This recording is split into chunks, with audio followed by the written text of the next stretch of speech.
Monday. So today I am down at City Hall, Toronto, just seeing the site, and we are 10 days from the Taste of Vietnam, everyone.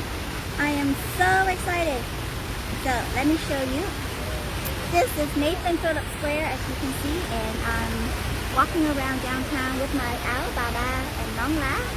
Everywhere you go that you see Nong La and Áo, Bà Ba is like you see Vietnam.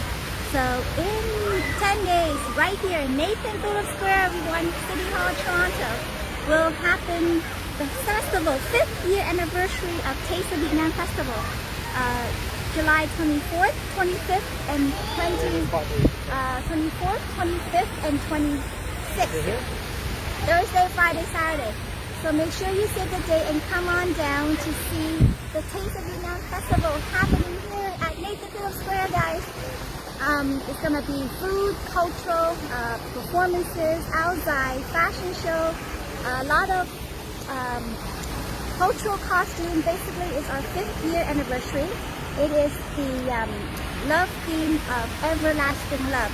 It is the theme this year is everlasting love. So we are grateful for everyone who has been with us on this journey. So we're celebrating everlasting love, our 5th year anniversary of the Taste of Vietnam Festival.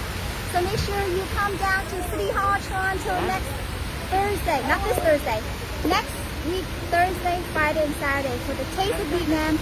Follow us at the Taste of Vietnam Toronto Festival, both Instagram and Facebook.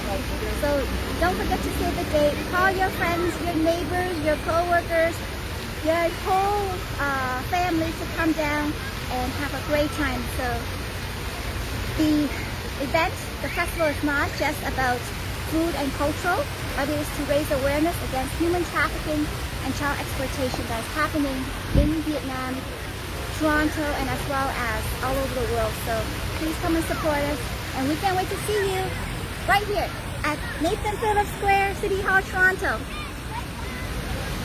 So there is City Hall, Toronto, and this is where we will be, everyone. So see you next week, Thursday, Friday, Saturday.